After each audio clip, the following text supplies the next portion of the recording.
presidente. Gracias. Y buenos días, señor consejero. Mi grupo parlamentario también cree, señor consejero, que la actual situación que se ha derivado o que ha originado la crisis sanitaria, la pandemia, puede crear un marco de buenas perspectivas para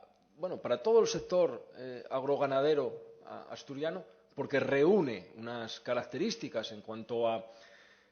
ese modelo de explotación, en cuanto a esas razas autóctonas,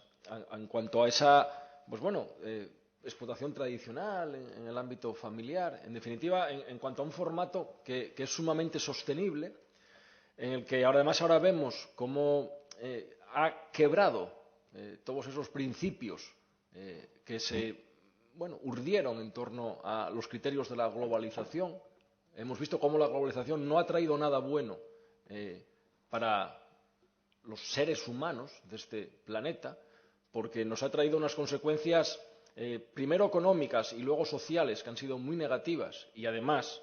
yo estoy seguro y convencido de que una parte muy importante de esta pandemia ha sido también fruto de ese modelo económico y social globalizado en el que algunos nos han empeñado a que viviésemos en él y ahora se preguntan por qué nosotros tenemos una situación más favorable en esta situación. Pero también es cierto, y se lo dije en esa comisión telemática a la que usted aludía, también es cierto que percibimos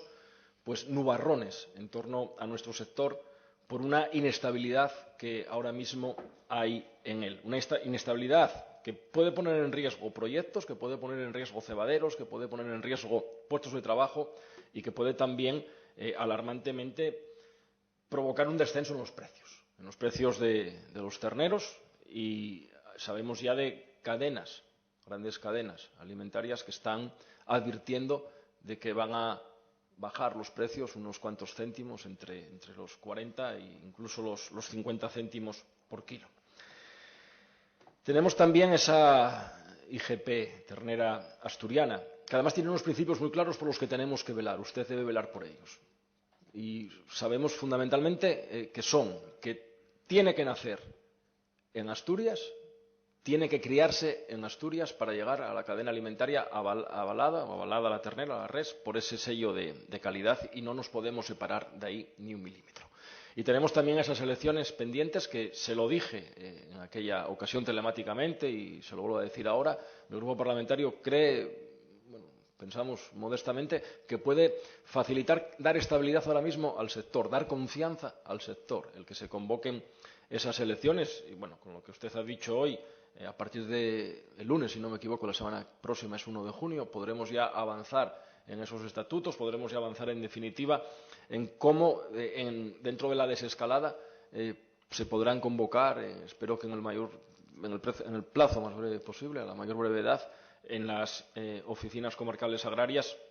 al conjunto de ganaderos y ganaderas asturianos para que puedan allí ejercer su voto. Yo creo que eso sería algo muy importante que puede, insisto con ello, dar esa estabilidad al sector, ¿no? Y porque, como estamos convencidos de que el sector tiene futuro y dentro de ese marco de la sostenibilidad, lo que le pedimos a usted es que sea garante de la marca de calidad.